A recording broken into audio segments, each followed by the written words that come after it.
저희는 거절하겠습니다. 한나라가 선진국 클럽의 초대를 거절했습니다. 그런데 거절당한 쪽이 오히려 무너졌습니다. 우리 없이는 안 된다고요. 조건이 맞지 않으면 사양하겠습니다. 서울에서 흘러나온 단 한마디에 도쿄 증시가 폭락하고 워싱턴이 술렁였으며 베이징이 긴장했습니다. 총 한 발도 성명 한 줄도 없이 말입니다. 도대체 무슨 일이 있었던 걸까요? 이야기를 시작하기 전 한국 화이팅으로 댓글 남겨주세요. 구독과 좋아요는 이야기를 전하는데 큰 힘이 됩니다. 사령관님, 동중국해 상황 긴박하게 돌아가고 있습니다. 실탄 경고 사격이 확인됐습니다. 부관 데니얼 포드 중령의 목소리가 평소보다 빨랐습니다. 저도 그 긴장을 고스란히 느꼈습니다. 안녕하십니까? 저는 미국 인도태평양 사령관을 지낸 윌리엄 헤이스입니다. 지금 이 이야기를 꺼내려면 솔직히 아직도 손이 조금 떨립니다. 전쟁터도 가봤고 외교 테이블에도 앉아봤고 대통령 앞에서 브리핑도 수없이 해온 제가 말입니다. 때는 2026년 봄이었습니다. 동중국해는 그야말로 폭발 직전이었습니다. 나카오 열도 12해리 이내로 중국 해경선 3척이 진입했고 인근 해역의 섬나라 해상자위대 호위함 2척이 정면으로 가로막았습니다. 보통이라면 늘 있어온 신경전이었습니다. 그런데 이번엔 달랐습니다. 중국 해경선이 경고도 없이 실탄 사격을 했습니다. 해면을 향한 것이었지만 그 의미는 누구나 알고 있었습니다. 선을 넘겠다는 선언이었습니다. 도쿄에서는 즉각 국가안전보장회의가 소집됐습니다. 결론은 강경 대응이었습니다. 경계 수위를 한 단계 끌어올리고 접근하는 중국 선박에 대해 물리적 차단을 허용하겠다는 내용이었습니다. 그 뉴스가 전 세계로 퍼지는 데는 30분도 걸리지 않았습니다. 전화가 쏟아졌습니다. 워싱턴은 즉각 동맹 지지 성명을 냈습니다. 미 국무부 대변인이 마이크 앞에 서서 또렷하게 말했습니다. 자위권 행사를 완전히 지지한다고요. 반면 유럽연합은 달랐습니다. 브뤼셀에서는 모든 관계국이 즉각적인 긴장 완화를 위해 노력해야 한다는 성명이 나왔습니다. 미국은 등을 떠밀고 유럽은 소매를 잡아당기는 형국이었습니다. 그런데 저를 진짜로 멈추게 만든 건 베이징의 반응이었습니다. 중국 외교부는 성명 대신 행동으로 답했습니다. 수산물과 전자부품에 대한 수입 제한 조치를 검토하겠다는 발표가 나온 겁니다. 군사 위협이 아니라 경제를 무기로 꺼내드는 방식이었습니다. 총보다 무서운 게 뭔지 아십니까? 숫자입니다. 도쿄 증시는 그날 오전장에서만 3% 넘게 빠졌습니다. 이건 군사 충돌이 아니라 경제 전쟁으로 번지는 수순이었습니다. 바로 그때였습니다. 포드 중령이 태블릿을 들고 상황실로 들어왔습니다. 인도태평양 지역 각국 증시 현황이 일목요연하게 정리된 자료였습니다. 저는 그걸 받아들고 훑다가 손이 멈췄습니다. 서울의 주가지수가 오르고 있었습니다. 일본이 흔들리는 그 순간에 서울시장은 오히려 천장을 뚫고 치솟고 있었습니다. 이게 말이 됩니까? 전쟁이 날지도 모르는 상황입니다. 같은 지역권에 있는 나라입니다. 지정학적 리스크가 폭발하면 주변국 시장도 함께 흔들리는 게 정상 아닙니까? 그런데 서울시장은 마치 다른 세계의 이야기를 구경하는 것처럼 반응하고 있었습니다. 자료를 꼼꼼히 들여다보니 흐름이 보였습니다. 외국인 자금이 도쿄에서 빠져나오고 있었습니다. 그리고 그 돈의 일부가 서울로 향하고 있었습니다. 시장은 거짓말을 하지 않습니다. 투자자들이 도쿄 대신 서울을 선택하고 있다는 신호였습니다. 포드 중령이 옆에서 조용히 덧붙였습니다. 한국 정부 공식 반응은 아직 없습니다. 외교부 성명도 국방부 논평도 없습니다. 그 말을 듣는 순간 이상하게도 오히려 더 긴장이 왔습니다. 위기 상황에서 아무 말도 하지 않는다는 건 두 가지입니다. 아무 생각이 없거나 아니면 너무 많은 것을 생각하고 있거나 서울의 시장이 오르고 있다는 건 두 번째라는 뜻이었습니다. 일본은 먼저 움직였습니다. 미국은 지지를 선언했습니다. 유럽은 자제를 촉구했습니다. 중국은 경제 카드를 꺼냈습니다. 그런데 국제사회의 눈이 묘하게 한 방향으로 수렴하고 있었습니다. 아무 말도 하지 않는 나라 서울로. 체스로 치면 이런 겁니다. 모든 기물이 전진했는데 가장 중요한 기물 하나가 아직 자리에 앉아 있는 상태. 그 침묵이 오히려 게임 전체의 무게를 결정하고 있는 느낌이랄까요. 30년 군 생활에서 수많은 위기를 봤습니다. 그런데 이런 건 처음이었습니다. 움직이지 않는 것으로 존재감을 만드는 나라. 그게 제가 처음으로 서울을 다시 보게 된 순간이었습니다. 도대체 저 나라는 지금 무엇을 기다리고 있는 걸까요? 그날 밤 저는 오랫동안 잠들지 못했습니다. 사령관님, 펜타곤에서 화상 브리핑 연결됩니다. 미일 공동 성명 초안 검토 회의입니다. 포드 중령이 화면을 켜며 말했습니다. 저는 자리를 잡고 앉았습니다. 화면 너머로 국방부 고위 관계자들이 하나둘 접속하고 있었고 분위기는 평소와 달리 묘하게 가라앉아 있었습니다. 성명 초안이 올라왔을 때 저는 그 문장을 3번 읽었습니다. 유사시 공동 대응을 명문화한다. 그 짧은 한 문장이 가진 무게가 어느 정도인지 군인으로 30년을 살아온 저는 너무나 잘 알고 있었습니다. 선언은 곧 의무입니다. 의무는 곧 전쟁 시나리오의 현실화입니다. 도쿄에서는 환호했습니다. 기자회견장에서 관방장관이 침착한 얼굴로 성명을 낭독했지만 그 뒤에 서 있는 자위대 간부들의 표정을 저는 놓치지 않았습니다. 안도였습니다. 드디어 미국이 문서로 묶였다는 그런 안도감이었습니다. 그런데 베이징은 예상대로, 아니 예상보다 빠르게 반응했습니다. 본토 주요 도시에서 도쿄 브랜드 불매운동이 번지기 시작했습니다. 소셜미디어에서 시작된 불씨가 거리로 번졌고 편의점과 전자제품 매장 앞에서 시위대가 모였습니다. 자연 발생인지 조직된 움직임인지는 알 수 없었습니다만 중요한 건 결과였습니다. 도쿄의 대중국 수출 기업들 주가가 하루 만에 줄줄이 흘러내렸습니다. 자동차, 반도체 장비, 화학 소재, 경제의 핵심 동맥이 조여들고 있었습니다. 포드 중령이 그날 오후 상황 보고를 마치며 짧게 덧붙였습니다. 사령관님, 경제산업성에서 비공식 채널로 연락이 왔습니다. 중국발 압박이 예상보다 훨씬 빠르게 산업 전반으로 번지고 있다고 합니다. 저는 고개를 끄덕이면서도 속으로는 다른 생각을 하고 있었습니다. 선언을 했습니다. 서명을 했습니다. 그런데 이 그림에서 뭔가 빠진 느낌이 드는 건 왜일까요? 퍼즐 조각 하나가 없는데 억지로 완성된 척하는 그림처럼 말입니다. 며칠 후 저는 그 느낌이 틀리지 않았다는 걸 확인했습니다. 아주 불편한 방식으로요. 국방부 내부 작전 검토 보고서가 유출됐습니다. 공식 채널이 아니었습니다. 누가 흘린 건지는 지금도 모릅니다만 그 내용은 워싱턴 안보 커뮤니티 전체를 조용히 흔들어 놓았습니다. 보고서의 핵심 문장은 단 하나였습니다. 한국의 기지와 물류 협조 없이는 유사시 작전이 불완전하다. 도대체 뭡니까, 이게? 세계를 향해 우리는 준비됐다고 선언했는데 내부 보고서에는 한국 없이는 작전이 완성되지 않는다고 적혀 있었습니다. 화려한 전쟁 포스터를 만들어 걸어놨는데 정작 그림 안에 가장 중요한 부품이 빠져 있는 겁니다. 겉으로는 완전해 보이지만 속은 비어 있는 상태였습니다. 군사작전에서 물류는 혈액입니다. 아무리 뛰어난 전투력을 가진 부대도 보급이 끊기면 사흘을 못 버팁니다. 한반도 기지는 단순한 땅덩이가 아닙니다. 서태평양 전체를 커버하는 전진 거점이고 유사시 병력과 물자가 집결하는 허브입니다.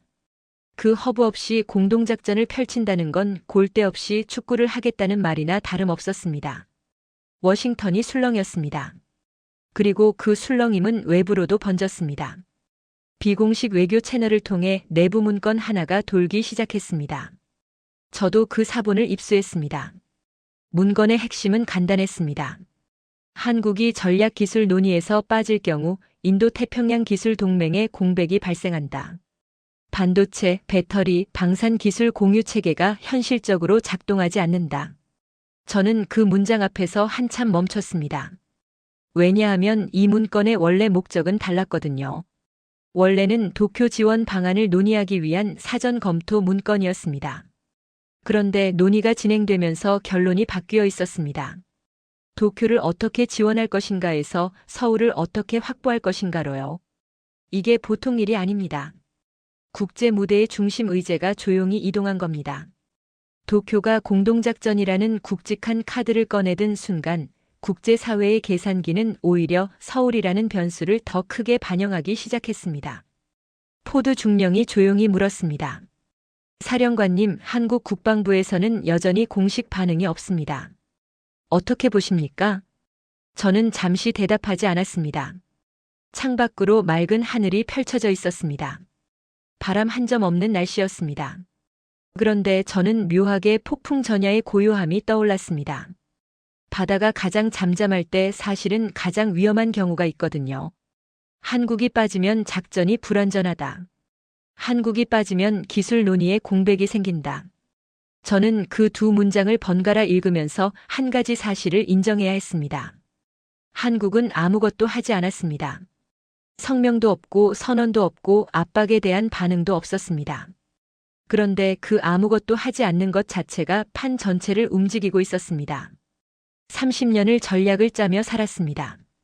그런데 이런 방식은 처음이었습니다.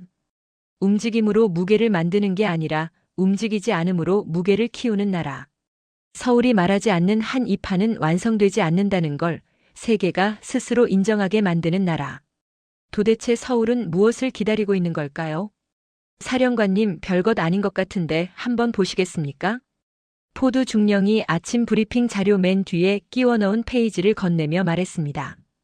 글로벌 반도체 업계 전문 매체에서 주요 기업 최고 경영자들을 대상으로 진행한 인터뷰 모음이었습니다. 동중국해 대치, 공동성명, 헌법 개정 논의가 오가는 와중에 웬 반도체 인터뷰냐 싶었습니다. 그런데 첫 문장을 읽고 저는 그 자료를 다시 처음부터 읽었습니다. 인공지능 서버 공급망의 실질적 병목 지점은 한국산 고대 역폭 메모리입니다. 미국 반도체 설계업체 최고 경영자의 말이었습니다. 인터뷰 내내 그는 담담하게 그러나 아주 명확하게 현실을 설명하고 있었습니다. 지금 전 세계 인공지능 서버에 들어가는 고성능 메모리 모듈의 절대 다수는 한국에서 만들어진다. 설계 능력이 있고 생산 시설이 있어도 그 메모리가 없으면 서버는 완성되지 않는다. 세계에서 가장 빠른 엔진을 만들어놔도 거기에 들어가는 핵심 부품이 없으면 아무 소용이 없다고요. 저는 그 문장을 읽으면서 등골이 서늘해졌습니다. 군사 전략에서 병목이라는 단어는 아주 구체적인 의미를 가집니다. 아무리 크고 정교한 작전도 병목 하나가 막히면 전체가 멈춘다는 뜻입니다. 역사 속 수많은 전투가 보급로 하나, 다리 하나, 터널 하나 때문에 결과가 뒤집혔습니다. 그런데 그 병목이 지금 이 시대에는 반도체 메모리라는 겁니다. 보이지 않는 손톱만 한 칩이 전쟁의 병목이 되는 시대가 온 겁니다. 포드 중령이 조심스럽게 말했습니다. 사령관님, 이 자료가 그냥 업계 인터뷰로 끝나지 않을 것 같습니다. 국방부 분석팀에서도 같은 지점을 파고들고 있습니다. 저는 그 말이 끝나기도 전에 이미 다음 페이지로 넘어가고 있었습니다. 분석팀 보고서는 더 충격적이었습니다. 인근 섬나라 방위산업 전자장비 일부 항목에 대한 공급망 역추적 자료였는데 거기서 발견된 내용이 저를 한참 멈추게 만들었습니다. 그 나라 자위대 핵심 전자장비에 탑재된 메모리 모듈 가운데 상당 부분이 한국산이었습니다. 도대체 뭡니까, 이게? 지금 동중국해에서 중국과 대치 중입니다. 공동성명까지 냈습니다. 자위대가 움직이고 있습니다. 그런데 그 자위대 장비 안에 들어간 핵심 부품이 한국산 메모리 모듈입니다. 적과 맞서기 위해 움직이는 군대가 사실은 그 움직임 자체를 가능하게 하는 부품을 이웃 나라에서 공급받고 있었던 겁니다. 자기 집에 난 불을 끌어 달려가는데 그 소방차 엔진 부품을 이웃집에서 빌린 격이었습니다. 그런데 더 놀라운 건 그 다음이었습니다. 분석 자료를 계속 읽어 내려가다가 저는 완전히 멈췄습니다. 미국이었습니다. 미 공군과 해군이 운용 중인 차세대 인공지능 군사 분석 시스템에도 한국산 메모리가 탑재되어 있었습니다. 전장 상황을 실시간으로 분석하고 위협 표적을 분류하는 시스템. 제가 날마다 들여다보는 그 화면의 두뇌 역할을 하는 시스템 안에 한국산 고대 역폭 메모리가 들어가 있었습니다. 잠깐 생각해 보십시오. 저는 지금 하와이 사령부에 앉아서 동중국해 대치 상황을 분석하고 있습니다. 그 분석을 가능하게 하는 장비 안에 한국 기업이 만든 메모리가 들어가 있습니다. 그리고 베이징의 인공지능 군사 분석 시스템에도 같은 구조라는 보고가 들어왔습니다. 미국도 중국도 그 섬나라도 서로 대치하고 있는 세 나라가 모두 한국 메모리 위에서 돌아가는 시스템으로 상대방을 분석하고 있다는 겁니다. 이건 단순한 공급망 이야기가 아닙니다. 전쟁을 준비하는 모든 나라가 동일한 부품 공급자에게 의존하고 있다는 건 그 공급자가 말하지 않고도 이미 판 전체를 장악하고 있다는 뜻입니다. 심판이 양팀 모두에게 운동화를 대주고 있는 것과 같습니다. 심판이 한 팀 운동화 끈을 조이기만 해도 경기가 달라집니다. 그때 공급망 전문가이자 국방부 자문을 맡고 있는 닥터 로런 체이스가 조용히 입을 열었습니다. 평소에는 감정 표현이 거의 없는 사람이었습니다. 사령관님, 최근 한 달간 공급 일정 데이터를 보면 미묘한 조정이 있습니다. 직접적인 발표는 없지만 우선순위가 바뀌고 있는 흔적이 있습니다. 저는 그 말을 듣고 숨을 한번 크게 들이켰습니다. 말하지 않았습니다. 선언하지 않았습니다. 협박도 요구도 없었습니다. 그런데 공급 우선순위는 조용히 움직이고 있었습니다. 이게 어떤 수준의 전략인지 아십니까? 총 한 방 쏘지 않고 성명 한 줄 내지 않고 세계에서 가장 첨예하게 맞선 나라들의 군사 시스템 우선순위를 손안에 쥐고 조정하고 있는 겁니다. 군인으로 살면서 저는 억지력이라는 개념을 수백 번 공부했습니다. 억지력은 보통 강한 군대, 핵무기, 동맹의 규모로 측정합니다. 그런데 이건 달랐습니다. 병목 하나를 쥐고 있는 것만으로 억지력을 만들어내고 있었습니다. 그것도 아무도 모르게, 아무도 눈치채지 못하게. 섬나라는 총을 들었습니다. 미국은 선언을 했습니다. 중국은 경제 카드를 꺼냈습니다. 그리고 한국은 메모리 납품 일정을 조용히 조정하고 있었습니다. 저는 그날 밤 오랫동안 잠들지 못했습니다. 하와이의 밤하늘을 바라보면서 아버지 세대가 피땀으로 일군 나라가 어떻게 여기까지 왔는지를 생각했습니다. 전쟁의 잿더미 위에서 시작한 나라가 이제는 세계에서 가장 강한 나라들이 모두 의존하는 부품을 만들고 있었습니다. 그 사실이 이상하게도 가슴 한켠을 먹먹하게 만들었습니다. 사령관님, 긴급 뉴스입니다. 헌법 조항 개정안이 공식 당론으로 채택됐습니다. 포드 중령이 태블릿을 앞좌석 너머로 건네며 말했습니다. 저는 이동 중인 차 안에서 화면을 받아들었습니다. 국회의 사당 사진이 첫 화면에 있었습니다. 의원들이 자리에 가득 찬 모습, 그 위로 굵은 글씨 자막이 흐르고 있었습니다. 전후 평화헌법의 핵심 조항 개정, 전쟁 포기와 군사력 보유를 금지해온 그 조항을 바꾸겠다는 선언이었습니다. 거기서 한 발 더 나갔습니다. 적 기지 선제 타격 능력을 헌법에 명문화하겠다는 겁니다. 공격받기 전에 먼저 칠 수 있는 권한을 법으로 새기겠다는 뜻이었습니다. 저는 이 순간이 언젠가 올 줄 알고 있었습니다. 동중국해 사태 이후 도쿄의 분위기는 빠르게 달아올랐고 방위비를 국내 총생산 대비 2배로 늘리겠다는 선언도 이미 나온 상태였습니다. 국제 뉴스가 일제히 반응했습니다. 서방 언론들은 재무장이라는 단어를 쏟아냈고 베이징과 인근 고립국가는 즉각 반발 성명을 냈습니다. 워싱턴은 조심스럽게 동맹의 자위권 강화를 지지한다는 입장을 냈습니다. 세계가 술렁였습니다. 저도 솔직히 처음엔 그렇게 봤습니다. 드디어 전후 체제의 틀을 깨고 나오는구나. 이제 진짜 군사 강국으로 올라서는 수순이구나. 그런 식으로 읽었습니다. 그런데 닥터 체이스가 며칠 뒤 가져온 자료가 그 생각을 완전히 뒤집었습니다. 그는 자리에 앉자마자 서류를 펼치며 말했습니다. 사령관님, 선제 타격 능력 확보를 위한 핵심 전자장비 공급망을 추적했습니다. 그런데 이상한 부분이 있습니다. 저는 그 말 한마디에 이미 예감이 왔습니다. 좋지 않은 종류의 예감이었습니다. 구상 중인 장거리 타격 미사일 체계. 그 안에 들어가는 핵심 전자 유도 모듈의 일부 부품이 한국산 공급망과 연동되어 있었습니다. 배터리 셀 구조도 마찬가지였습니다. 고출력 장거리 운용에 필요한 특수합금 소재 일부도 한국 생산 라인을 거치는 구조였습니다. 이게 말이 됩니까? 헌법을 바꿔 선제 타격 능력을 갖추겠다고 세계에 선언하는 바로 그 순간에 그 타격 능력을 구현하는 장비의 핵심 부품이 한국산이었습니다. 무기를 만들겠다고 선언하면서 그 무기 안에 들어가는 부품을 이웃 나라에 의존하고 있는 구조인 겁니다. 권투 선수가 파이팅 포즈를 취하는데 정작 그 주먹에 낀 글러브를 상대방이 대준 격이라고 생각하면 됩니다. 닥터 체이스가 덧붙였습니다. 단기간에 대체 공급선을 확보하기 어려운 구조입니다. 특수합금 소재의 경우 생산 라인을 새로 구축하려면 최소 3년에서 5년이 걸립니다. 저는 그 말을 듣고 한참 말이 없었습니다. 선언은 세계를 향해 질주하고 있었습니다.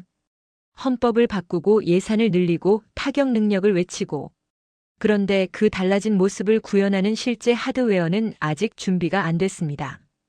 입은 질주하고 있는데 발은 한 발 뒤에서 비틀거리고 있었습니다. 그리고 그 빈틈 사이에 한국이 조용히 자리를 잡고 있었습니다. 그 사실을 더 선명하게 깨달은 건 동남아시아 방산 수주 소식이 연달아 들어오면서였습니다. 한 나라가 아니었습니다. 연속이었습니다. 자주포, 장갑차, 함정체계, 실전 검증이 된 장비들이 현지 운용 훈련 패키지와 함께 묶여서 납품되는 구조였습니다. 단순히 물건을 파는 게 아니었습니다. 시스템을 이식하는 방식이었습니다. 포드 중령이 수주 현황을 정리한 자료를 건네며 말했습니다. 도쿄도 같은 지역 수주 경쟁에 뛰어들었는데 결과가 엇갈렸습니다.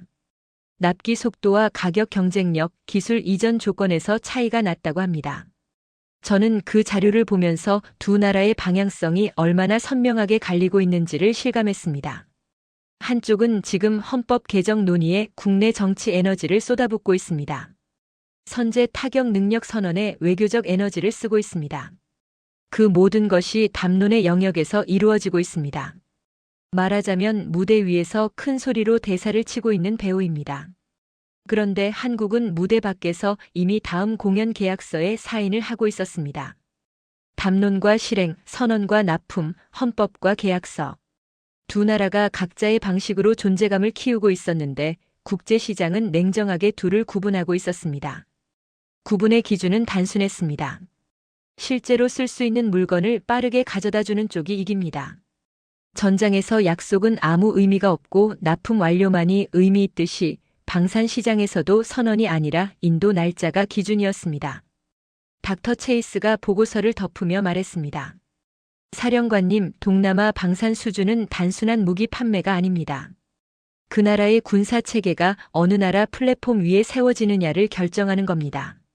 10년, 20년 후 그 나라 군대의 작동 방식이 누구 손에 의해 설계됐는지를 지금 판가름하는 겁니다. 저는 그 말을 듣고 한참 생각했습니다. 한쪽은 헌법을 고치고 있고 한국은 동남아시아 군대의 미래 설계도에 조용히 자기 이름을 써놓고 있었습니다. 그런데 저를 가장 불편하게 만든 건 따로 있었습니다. 한국은 이 모든 과정에서 단 한 번도 자신을 내세우지 않았습니다. 누군가를 견제한다는 표현도 없었고 우리가 더 낫다는 주장도 없었습니다.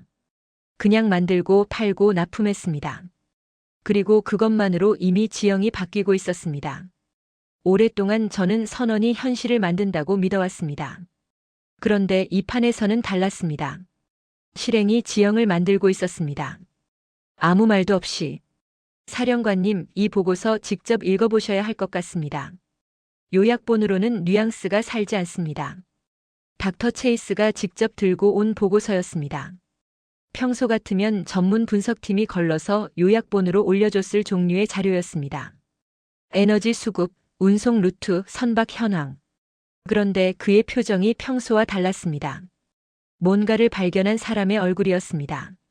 저는 그 말이 끝나자마자 자료를 받아들었습니다. 유럽 에너지 자문위원회에서 발행한 분기 보고서였습니다. 첫 장 요약 박스에 굵은 글씨로 이런 문장이 있었습니다. 한 나라는 에너지 수입국이다. 한국은 에너지 운송 통제국이다. 저는 그 두 문장을 3번 읽었습니다. 통제국. 언뜻 보면 둘 다 에너지를 받아 쓰는 나라처럼 들립니다. 그런데 그 사이의 간격은 엄청납니다. 수입국은 누군가가 가져다 줘야 쓸 수 있는 나라입니다.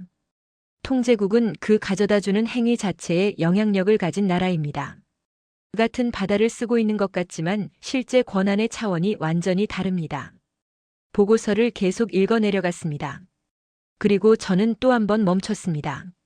중동과 오세아니아, 북미에서 수입하는 액화천 연가스를 실어 나르는 운반선들의 건조 이력을 추적한 자료가 첨부되어 있었습니다. 숫자가 선명했습니다. 해당 나라가 운용 중인 액화천 연가스 수송선 가운데 상당수가 한국 조선소에서 건조됐습니다. 남해안의 조선소 이름들이 줄줄이 나왔습니다. 도대체 뭡니까, 이게? 에너지를 수입해서 경제를 돌립니다. 그 에너지를 실어 나르는 배가 한국에서 만들어졌습니다. 그 배들이 지금 이 순간에도 바다를 가로질러 가스를 나르고 있습니다. 자위대가 중국 해경선과 대치하는 그 순간에도 그 나라의 에너지를 실은 한국산 배가 바다 위를 달리고 있었다는 겁니다. 이게 단순한 조선업 이야기입니까? 이건 한나라 경제의 심장 박동이 한국 손으로 만든 혈관을 통해 뛰고 있다는 이야기입니다. 포드 중령이 조용히 끼어들었습니다. 사령관님, 액화천 연가스 운반선은 기술 난도가 높아서 전 세계에서 건조 가능한 나라가 극히 제한됩니다. 현재 수주 잔량 기준으로 한국 조선소의 점유율이 압도적입니다. 저는 그 말을 들으면서 자료를 넘겼습니다. 다음 페이지에는 북극 항로 관련 내용이 이어지고 있었습니다. 기후변화로 얼음이 녹으면서 열리고 있는 새로운 해상 루트입니다. 기존 항로보다 유럽까지의 거리를 절반 가까이 줄일 수 있는 항로였습니다. 에너지 물류의 판을 완전히 바꿀 수 있는 루트였습니다. 그런데 북극 항로를 쓰려면 쇄빙 능력을 갖춘 특수 선박이 필요합니다. 영하 수십 도의 극지방 바다를 뚫고 항해할 수 있는 배. 그 배를 만드는 기술을 가진 나라가 몇이나 됩니까? 러시아 그리고 한국이었습니다. 극지방 운항에 특화된 이중 선체 구조, 혹한 환경에서의 엔진 운용 기술, 결빙 해역 강행 시스템. 그 기술 스펙을 보면서 저는 이게 단순히 배를 잘 만드는 이야기가 아니라는 걸 직감했습니다. 북극 항로를 장악하는 건 미래 에너지 물류의 지름길을 손에 넣는 겁니다. 그 항로를 실제로 운용할 수 있는 배를 가장 많이, 가장 잘 만드는 나라가 그 지름길의 열쇠를 쥐는 거고요. 닥터 체이스가 말을 이었습니다. 해저 케이블 관련 데이터도 있습니다.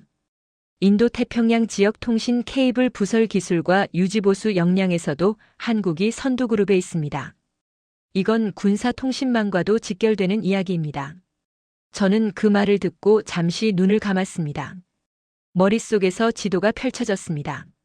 에너지가 이동하는 바닷길, 정보가 흐르는 해저 케이블, 그 위를 달리는 선박들. 그 모든 동맥과 신경망의 교차점에 한국이 서 있었습니다. 군사 전략에서 물류를 장악한 쪽이 전쟁의 지속력을 결정한다고 배웠습니다. 나폴레옹이 러시아 원정에서 무너진 건 병력이 약해서가 아니었습니다. 보급선이 끊겼기 때문입니다. 태평양 전쟁에서 한 나라가 밀리기 시작한 것도 해상 수송로가 차단되면서부터였습니다.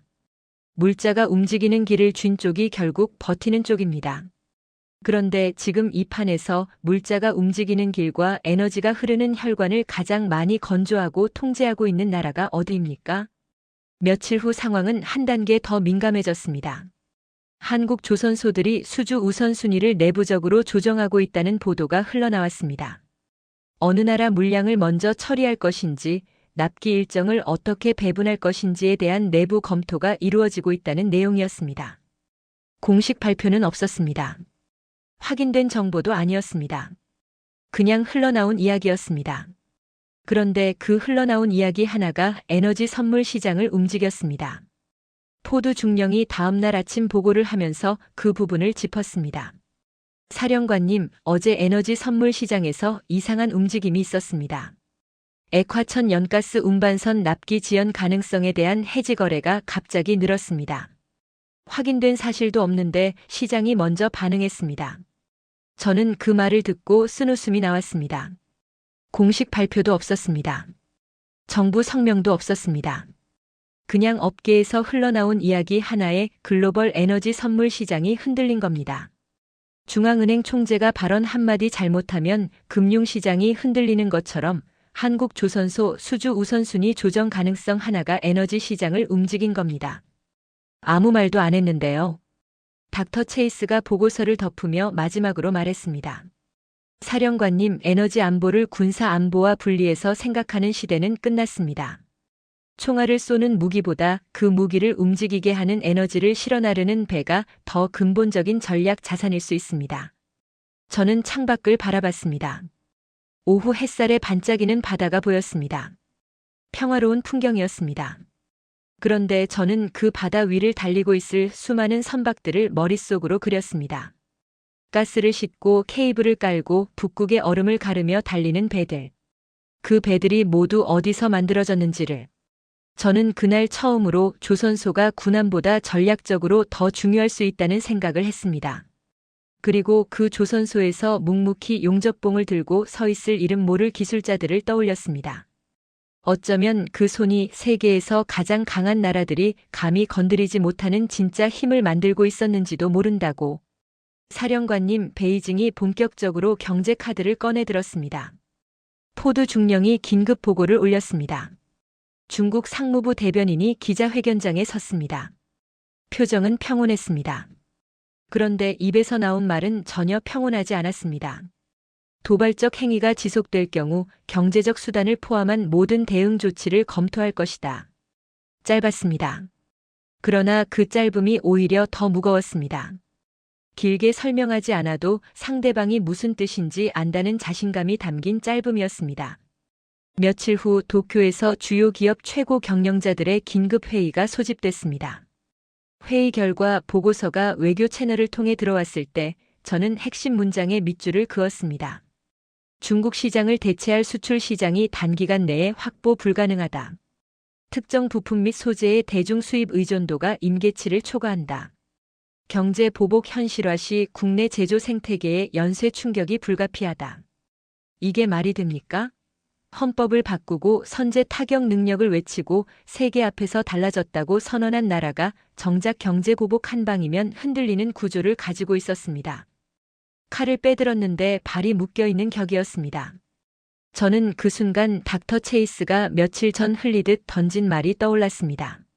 미사일 방어 체계 배치 사태 자료를 한번 찾아보시면 흥미로우실 겁니다. 그때는 그냥 넘겼습니다. 그런데 지금 이 숫자들을 보면서 그 말이 다시 떠올랐습니다. 저는 당장 자료를 찾았습니다. 한국이 미국의 요청으로 미사일 방어 체계를 자국 영토에 배치하기로 결정했을 때 중국은 즉각 보복에 나섰습니다. 관광 금지, 기업 불매 운동, 한류 콘텐츠 제한, 대형 유통점 영업 중단. 파괴적인 수준의 경제 압박이었습니다. 한국 경제가 흔들렸고 기업들은 울부짖었고 여론은 분열됐습니다. 그런데 그 이후 몇 년간 한국이 무엇을 했는지 추적한 자료가 보고서 뒷부분에 담겨 있었습니다. 공급망을 뜯어고쳤습니다. 중국 의존도가 높았던 원자재와 부품 조달 루트를 동남아시아, 인도, 중앙아시아로 분산시켰습니다. 수출 시장을 다변화했습니다. 중국에 집중됐던 수출 구조를 미국, 유럽, 아세안으로 재편했습니다. 기업들은 중국 리스크를 내부 전략 지표로 공식화했습니다. 그냥 맞고 울고 끝낸 게 아니었습니다. 맞은 자리를 분석하고 왜 맞았는지를 구조화하고 다음엔 그 자리를 비워두는 방법을 찾아낸 겁니다. 저는 그 자료를 읽으면서 무릎을 칠 뻔했습니다. 전쟁에서 한번 크게 당한 부대가 살아남으면 반드시 교훈을 남깁니다. 같은 방식으로 2번 당하는 부대는 없어야 합니다. 그게 군 조직의 기본 생존 원칙입니다. 한국은 경제 보복이라는 전쟁을 치렀고 그 전쟁에서 얻은 전술 교훈을 국가 경제 구조에 이식한 겁니다. 한 번 당한 게 전략이 된 겁니다. 불 속에 한 번 들어갔다 나온 사람과 불을 한 번도 겪어본 적 없는 사람이 있습니다. 둘 다 똑같은 화염 앞에 서 있습니다. 누가 더 냉정하게 움직이겠습니까? 경험이 내성을 만들고 내성이 전략을 만듭니다. 그날 저녁 저는 한참 동안 창밖을 바라봤습니다. 아버지 세대가 떠올랐습니다. 전쟁이 끝난 뒤 아무것도 없는 땅 위에서 맨손으로 일어선 사람들. 굶주림도 겪었고 외세의 압박도 겪었고 경제 보복도 겪었습니다. 그런데 그 세대가 겪어낸 모든 상처가 쌓이고 쌓여 지금 이 나라의 뼈대가 된 겁니다. 상처가 전략이 된다는 말의 의미를 저는 그날 처음으로 제대로 이해한 것 같았습니다. 사령관님, 잠깐 시간 내주실 수 있겠습니까? 보여드리고 싶은 게 있습니다. 닥터 체이스가 사무실 문을 두드리며 들어왔습니다. 그런데 손에 든 게 태블릿이 아니었습니다. 두꺼운 종이 문서 묶음이었습니다. 요즘 세상에 종이로 출력해서 가져오는 사람이 얼마나 됩니까? 저는 그것만으로도 이 자료가 예사롭지 않다는 걸 직감했습니다. 오래된 자료입니다. 그런데 지금 우리가 보고 있는 것들이 사실 여기서 시작됐다는 걸 알게 되실 겁니다. 그는 문서 묶음을 제 책상 위에 내려놓았습니다.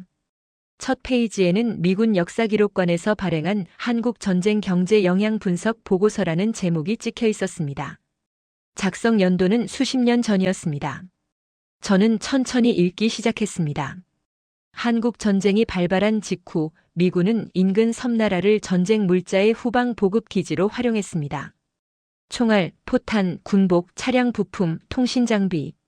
전선에서 소모되는 모든 것들이 그 나라 공장에서 만들어져 전선으로 흘러들어갔습니다. 역사에서 이른바 군수특수라고 부르는 것이었습니다. 전쟁 전 폐허에 가까웠던 그 나라 산업이 전쟁이 끝날 무렵엔 이미 다음 도약의 발판을 마련하고 있었습니다. 철강, 기계, 화학. 오늘날 그 나라 제조업의 근간이 되는 산업들이 한국 전쟁 기간에 미군 발주로 뿌리를 내렸습니다. 저는 이 자료를 군인으로서 당연히 알고 있었습니다. 그런데 지금 이 순간 읽으니 느낌이 완전히 달랐습니다. 한반도에서 전쟁이 났고 그 전쟁이 이웃나라 경제를 살렸습니다.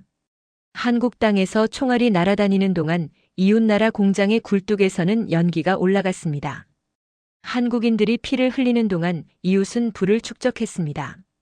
역사의 아이러니라고 부르기엔 너무 선명하고 비극이라고 부르기엔 너무 구조적인 일이었습니다. 그런데 닥터 체이스가 가져온 자료는 거기서 끝나지 않았습니다. 두 번째 묶음이 있었습니다. 최근에 작성된 분석 문서였습니다. 현재의 동아시아 군사 긴장 구조와 그 나라 경제의 연관성을 다룬 내용이었습니다. 핵심 주장은 이랬습니다.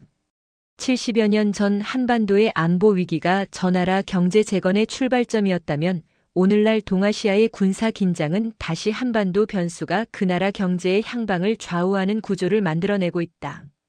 저는 그 문장을 읽고 등받이에 등을 기댔습니다. 머릿속에서 뭔가가 딸깍 맞아 들어가는 소리가 났습니다. 과거엔 한반도의 전쟁이 이웃을 먹여 살렸습니다. 지금은 한반도의 선택이 이웃의 운명을 결정합니다. 상황이 바뀌었지만 한반도가 그 나라 경제의 핵심 변수라는 구조는 70년 전이나 지금이나 달라지지 않은 겁니다. 겉모습만 바뀌었을 뿐 뿌리는 같았습니다. 포드 중령이 조용히 입을 열었습니다.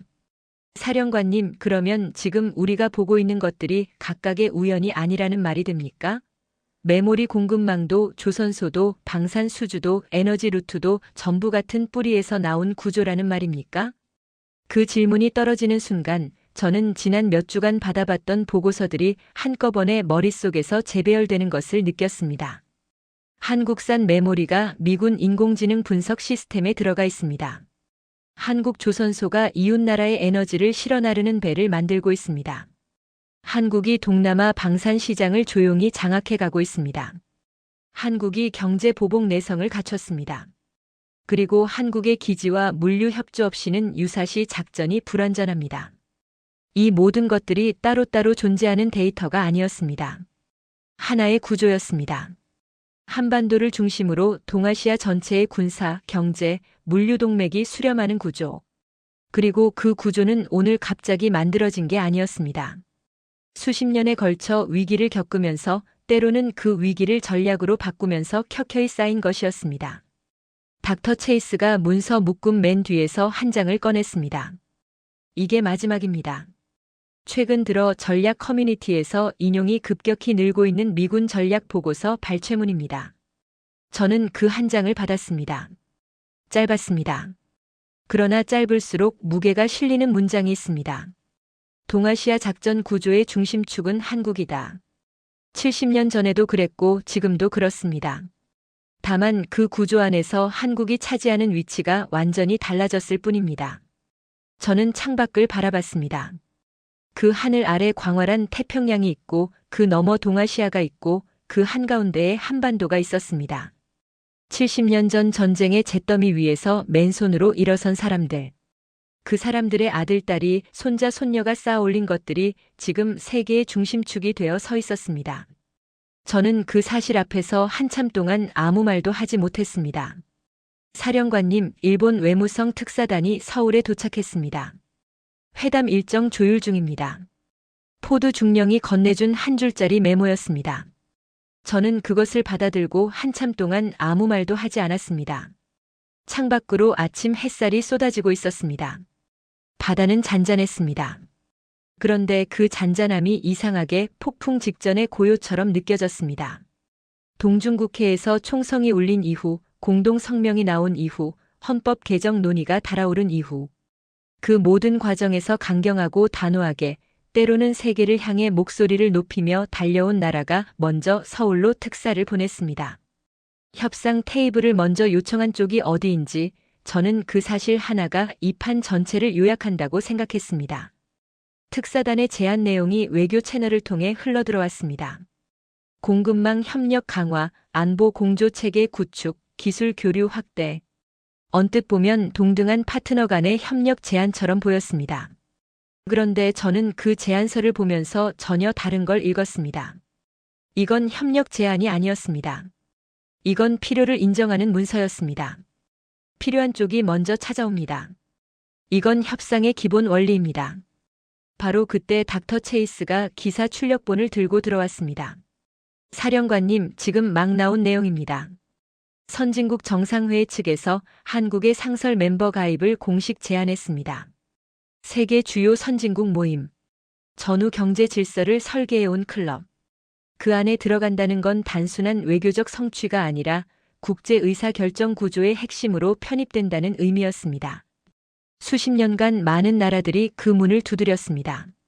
이제 한국에게 그 문이 열렸습니다. 저는 솔직히 한국 정부가 환호할 거라고 생각했습니다. 즉각 수락하고 성명을 내고 자축할 거라고요. 그게 보통의 수순이니까요. 그런데 한국 정부의 반응은 제 예상을 완전히 벗어났습니다. 우리는 가입 여부보다 조건이 우선이라는 입장입니다. 도대체 뭡니까, 이게? 초대를 받은 나라가 여부보다 조건이 먼저라고 말하는 겁니까? 며칠 후 3가지 조건의 세부 내용이 공개됐습니다. 첫째, 반도체와 방산 기술의 공동 개발에서 동등한 의사결정권을 가져야 한다. 둘째, 기지와 물류 제공에 대한 기여가 공식 문서에 대등하게 기록되어야 한다. 셋째, 특정 국가의 경제 보복에 회원국이 공동으로 대응하는 체계를 제도화해야 한다. 닥터 체이스가 조용히 말했습니다. 사령관님, 이 조건들 보이시는 게 있지 않습니까? 하나하나가 다 한국이 직접 겪어낸 것들에서 나왔습니다. 맞았습니다. 기술 결정권은 핵심 공급망을 쥐고 있으면서도 의사결정에서 소외됐던 경험에서 나왔습니다. 안보 기여 명문화는 기지와 물류를 제공하면서도 당연한 것처럼 처리됐던 구조에 대한 반응이었습니다. 경제 보복 공동 대응은 홀로 압박을 감당해야 했던 기억에서 나왔습니다. 이건 요구가 아니었습니다. 이건 경험에서 설계된 조건이었습니다. 클럽 안에서 가장 오래된 회원이 문 앞에 신입에게 제발 들어오라고 설득하고 있었습니다. 그리고 신입은 어떤 자격으로 들어가느냐를 먼저 정리하겠다고 했습니다. 저는 지금도 그날 하와이의 태평양을 바라보던 순간을 잊지 못합니다. 군인으로 30년을 살면서 저는 힘이란 무기의 숫자, 병력의 규모, 동맹의 크기로 결정된다고 믿었습니다. 그런데 이 이야기를 겪으면서 저는 그 믿음을 완전히 다시 써야 했습니다. 한국은 선언하지 않았습니다. 외치지 않았습니다. 위협하지 않았습니다. 그냥 만들었습니다. 쌓았습니다. 버텼습니다. 그리고 세계가 스스로 그쪽을 향해 고개를 돌렸습니다. 저는 솔직히 고백해야 합니다. 저는 오랫동안 한국을 미국의 든든한 동맹국, 전략적으로 중요한 파트너 정도로만 바라봤습니다. 도움을 주는 나라가 미국이고 도움을 받는 나라가 한국이라는 구도로 세상을 읽었습니다. 그런데 그 생각이 얼마나 오만하고 얕은 것이었는지를 이 일련의 사건들이 하나하나 짚어가며 제게 가르쳐줬습니다. 전쟁의 잿더미 위에서 시작했습니다. 경제 보복을 온몸으로 맞았습니다. 강대국들 사이에서 줄다리기를 해야 했습니다. 그럼에도 불구하고 그 모든 상처를 전략으로 바꾸고 그 모든 위기를 근육으로 만든 나라. 아무도 설계도를 그리지 않았지만 돌아보면 정교하게 완성된 구조물이 서 있는 나라. 그 나라의 이름이 대한민국입니다. 저는 이제 압니다. 진짜 힘은 없어서는 안 되는 존재가 되는 것입니다. 그리고 그 힘을 가장 조용하게, 가장 단단하게, 가장 오래 쌓아온 나라가 바로 한국이라는 것을. 이 이야기를 전하면서 저는 한 가지 다짐을 했습니다.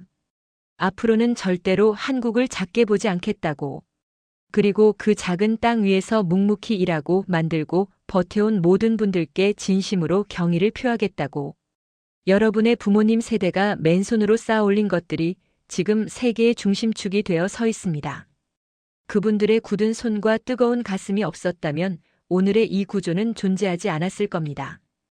그 세대를 기억하고 그 정신을 이어가는 한 대한민국은 흔들리지 않을 것입니다. 대한민국 앞으로도 세상의 중심에서 당당하게 서주십시오. 온 세계가 지켜보고 있습니다. 그리고 저 윌리엄 헤이스도 진심을 다해 응원하고 있습니다. 지금까지 저의 부끄러운 고백이자 가장 위대한 나라를 뒤늦게 알아본 한 외국인의 이야기였습니다. 이 영상이 조금이라도 마음에 와닿으셨다면 구독과 좋아요 부탁드립니다. 여러분의 응원이 이런 이야기를 계속 전할 수 있는 힘이 됩니다. 지금까지 감동훈이었습니다.